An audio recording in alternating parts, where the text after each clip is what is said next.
Israel is blessed with being on a major international migration route for birds. Now, the city of Tel Aviv is laying the foundations for a bird park along the banks of the Yarkon River, hoping to attract flocks of the feathered friends for the greater enjoyment of the city's human inhabitants. IBA's Ari O'Sullivan was at the unveiling ceremony and brings us this report.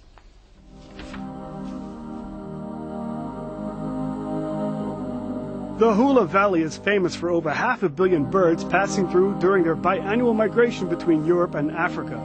Some take a coastal path, and now folks hope a new bird park almost in the middle of Tel Aviv metropolis will draw more. You have here a garden or the nature in the urban area, in the middle of the Tel Aviv metropolis. And it's a kind of oasis in the middle of the city. And now we are adding a bird observatory for the use of the people, for the public. The cornerstone of the Rosh Tzipor Birding Park was laid for a 30-dunam site at Ganei Yeshua, where the Ayalon and Yarkon rivers meet. The paths and ponds will serve as a way station for migrating birds and home to the indigenous species.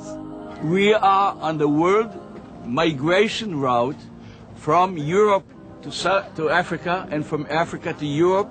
And we are observing millions of birds that are passing through. And it's important that on that route you are really contributing that bird center. The second thing, it's an educational spot, important for the total population of Israel and primarily for the people of Tel Aviv and in the region of Tel Aviv. The park is the fruit of the Jewish National Fund, thanks to Mark Besson, a donor from Australia.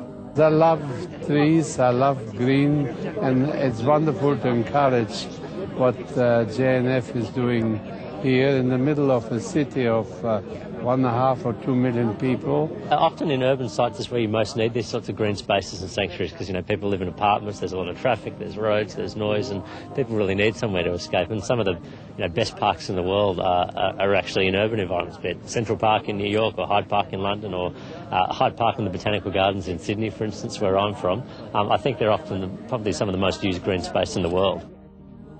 The Jewish National Fund, or JNF, is best known for its forests in the Galilee and parks in the Negev.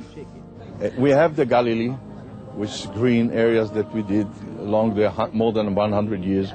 We have the Negev, one of the nicest, beautiful places, not only in Israel, but in the world as well. And I think that the urban place, the residents in this area, deserve also a wonderful place. And this green area, Yarkon River, is today a nice green place, and it will be a better place. The park is expected to be open to the public in time for the next autumn migration when life, nature, and ecology come together in Tel Aviv. Ari O'Sullivan for IBA News.